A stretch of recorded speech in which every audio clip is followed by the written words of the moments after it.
सेवा विस्तार के अटकलों के बीच आखिरकार अवनीश अवस्थी, जो कि सबसे ताकतवर नौकरशाह रहे योगी सरकार में, अब तक वो रिटायर हो गए। रिटायरमेंट के अपने आखिरी भाषण में उन्होंने क्या कहा है, हम आपको ये बताएंगे। उन्होंने गोरखपुर में बिताए अपने पलों को याद किया और वो क्यों गोरखपुर नहीं जाना चाहते थे, इसे भी बताएंगे। आखिर क्या रिश्ता था गोरखपुर से, मुख्यमंत्री योगी आदित्यनाथ की उन्होंने कैसे और किन किन मामलों में तारीफ की, ये भी आपको बताएंगे। और साथ साथ ये जानिए कि ओबीसी की जिन 18 जातियों को एससी यानी कि शेड्यूल्ड कास्ट में डालने का जो मामला चल रहा था, उसे इलाहाबाद हाई कोर्ट ने रद्द कर दिया। तो क्या कहा ओबीसी नेताओं ने। नमस्कार, मैं हूं कुमार अभिषेक, आप देख रहे हैं यूपी तक और हम हाजिर अपना न्यूज शो आज का यूपी लेकर। अवनीश अवस्थी आज रिटायर कर गए। 1987 बैच के आईएएस अवनीश अवस्थी ने 35 से 36 सालों तक प्रदेश की सेवा की बतौर नौकरशाह। आज जब वो विदा हो रहे थे तो सैकड़ों की तादाद में उनके साथ काम कर चुके उनके सहकर्मियों ने उन्हें फेयरवेल दिया। कई भावुक थे, लेकिन अवनीश अवस्थी लगातार मुस्कुरा रहे थे। सारे अपने कर्मचारियों का, सारे अपने सहयोगियों का अभिवादन ले रहे थे। माला और फूल माला और साथ साथ बुके और गुलदस्ते से उनका स्वागत किया जा रहा था। तकरीबन 2 घंटे का उनका यह विदाई समारोह था, जो कि पंचम तल पर यानी कि मुख्यमंत्री कार्यालय में, जो गृह विभाग का कार्यालय है, वहां हुआ। और उन्हें रिटायरमेंट की इस विदाई की बेला में उनसे मिलने सैकड़ों की तादाद में उनके पूर्व सहकर्मी, इस वक्त उनके साथ काम कर रहे लोग जमा थे। सबों ने अपनी अपनी बातें अवनीश अवस्थी के बारे में रखी, लेकिन अवनीश अवस्थी आज रिटायर होते वक्त उन्होंने ये कहा कि वो बेहद ही वाइब्रेंट तरीके से रिटायर हो रहे हैं। 35 से 36 साल के उनके अपने करियर में कोई भी ऐसा विभाग नहीं रहा जहां उन्होंने काम नहीं किया हो, ऐसा उन्होंने बताया। तो सुनिए अपने इस रिटायरमेंट पर पहले क्या कह रहे हैं अवनीश अवस्थी। 35-36 साल की नौकरी के बाद अब हर आदमी को रिटायर होना होता है। जिस दिन नौकरी में आए उस दिन से लोगों का रिटायरमेंट में हम लोग भी भाग लेते रहे और ये सबको बताते रहे कि भाई सबको रिटायर होना है और किसी न किसी दिन जो है रिटायर होकर घर जाना है। लेकिन आज जब अपने लिए जो है यहाँ पर आए हैं और रिटायरमेंट की बात कर रहे हैं, तो निश्चय ही कहीं ना कहीं मिक्स्ड फीलिंग्स आ रही। और मुझे ये कहने में कोई गुरेज नहीं है कि मैंने प्रदेश के लगभग जितने भी विभाग हैं, सभी विभागों में किसी न किसी रूप में काम करने का मौका मिला है। जितने भी महत्वपूर्ण जनपद हैं वहां काम करने का मौका मिला है। जितने भी महत्वपूर्ण मुद्दे रहे हैं पिछले 5 साल में, विशेष रूप से हर मुद्दे से हम लोग जुड़े रहे हैं। मुझे इस बात की बहुत खुशी है कि यहाँ आज 60 साल पूरे होने के समय मैं गृह विभाग से, और वो भी इतने वाइब्रेंट वे में जो है रिटायर हो रहा हूं। मुझे बहुत खुशी हो रही कि मैं आज आपके बीच से जो है रिटायर हो रहा हूं। उन्होंने कहा कि जब वो गोरखपुर के डीएम बनाए गए 2002-2003 तक, वो जब गोरखपुर के डीएम रहे, जिस वक्त उन्हें डीएम का जिम्मा दिया गया था, उस वक्त वो गोरखपुर जाने को तैयार नहीं थे। और वजह यह थी कि उनकी पत्नी मालिनी अवस्थी वहां से उन्होंने पढ़ाई लिखाई की थी और यही वजह है कि वो गोरखपुर नहीं जाना चाहते थे। लेकिन जब गोरखपुर गए तो उन्हें योगी आदित्यनाथ का साथ मिला, सानिध्य मिला और उसके बाद से वो गोरखपुर के ही होकर रह गए। यानी कि कहीं ना कहीं अवनीश अवस्थी ने अपने रिश्तों को आज रिटायरमेंट के बाद पहली बार कुछ इस तरीके से व्यक्त किया। योगी आदित्यनाथ की उन्होंने जमकर तारीफ की कि कैसे जमीन से लेकर आसमान तक उनकी पैनी नजर होती है, कैसे जो उनके दरबार में फरियादी आते हैं, उनके एक एक कंप्लेन पर, एक एक उनके फरियादियों की चिट्ठी को वो ध्यान से पढ़ते हैं।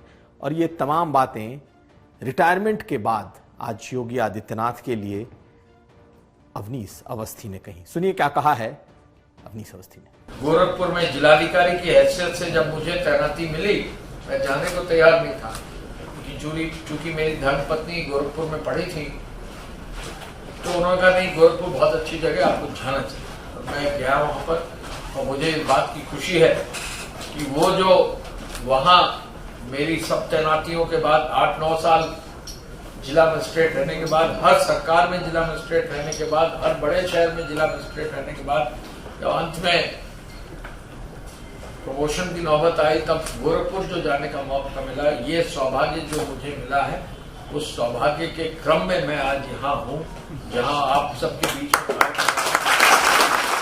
अवनीश अवस्थी ने इसी मौके पर यह भी कहा कि उन्होंने अपने इस कार्यकाल में एक बात साफ रखी, दृढ़ इच्छा शक्ति, क्योंकि मुख्यमंत्री योगी आदित्यनाथ का भरोसा उन पर था। और मुख्यमंत्री ने जिस तरीके से इस पूरे कार्यकाल में उन्हें मौका दिया, उन्होंने यह भी कहा कि 30-40 सालों के इतिहास में इतना लंबा गृह सचिव बनने का, गृह विभाग में काम करने का मौका किसी अधिकारी को नहीं मिला। यानी कि 19 में उन्होंने इस पद को संभाला था और 22 में तकरीबन 3 साल रहने के बाद वो इस पद से रिटायर हुए।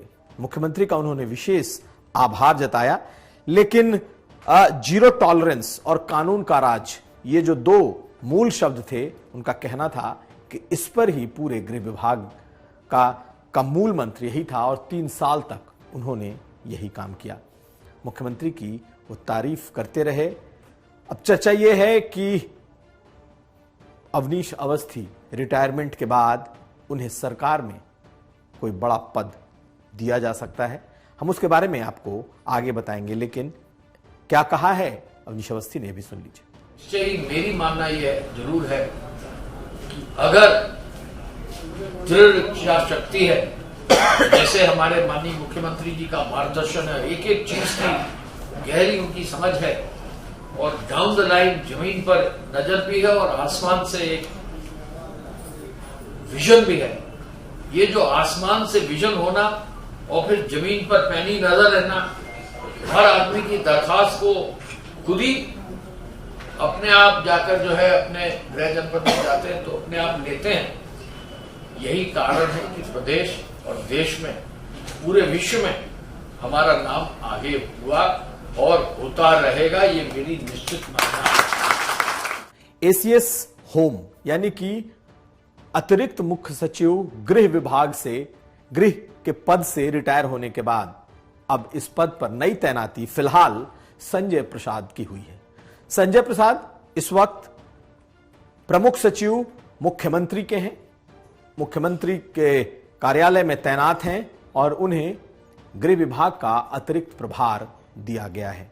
लेकिन क्या यह सिर्फ अतिरिक्त प्रभार रहेगा या फिर कोई दूसरा गृह सचिव आएगा, फिलहाल इस पर सस्पेंस बना हुआ है। लेकिन संजय प्रसाद भी मुख्यमंत्री योगी आदित्यनाथ के करीबी माने जाते हैं और पिछले कुछ सालों से लगातार उनके साथ विशेष सचिव के तौर पर, प्रमुख सचिव के तौर पर जुड़े हुए हैं।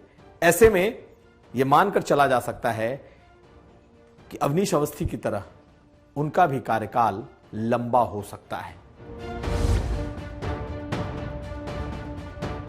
और अब आखिरी खबर ये कि हाईकोर्ट ने ओबीसी के 18 जातियों को दलितों में शामिल करने का मामला रद्द कर दिया है। इलाहाबाद हाई कोर्ट ने आज उस नोटिफिकेशन को रद्द कर दिया जिसमें ओबीसी की 17 जातियों को दलितों की श्रेणी में यानी कि शेड्यूल्ड कास्ट का स्टेटस देने की जो नोटिफिकेशन किया गया था। अखिलेश सरकार में 17 जातियों को ओबीसी से निकालकर दलितों का दर्जा देने का एक नोटिफिकेशन था, जिसका मामला इलाहाबाद हाईकोर्ट में चल रहा था, लेकिन आज हाईकोर्ट ने उस नोटिफिकेशन को ही रद्द कर दिया।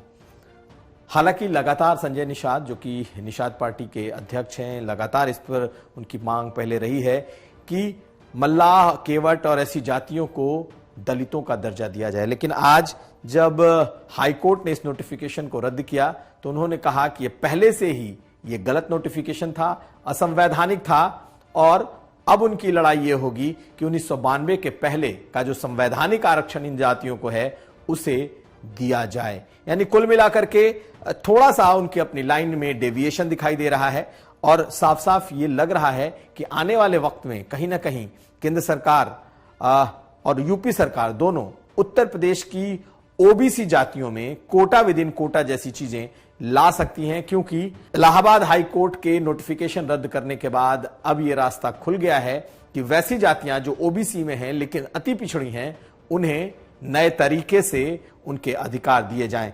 तो एक बात साफ हो गया कि इस नोटिफिकेशन के रद्द होने से अब इन 17 जातियों को, जिसे मल्लाह, केवट, मझवार ऐसी जातियां हैं, उन्हें दलितों का दर्जा तो नहीं मिलेगा लेकिन उनके लिए आरक्षण की एक लड़ाई अलग से शुरू होगी, जिसे इस तौर पर देखा जा सकता है कि शायद कोटा विद इन कोटा यानी कि आरक्षण के भीतर आरक्षण, ओबीसी के भीतर एमबीसी, मोस्ट बैकवर्ड क्लास, अति पिछड़ी जातियों का एक कोटा निर्धारित होने की का एक राह दिखाई देने लगा है।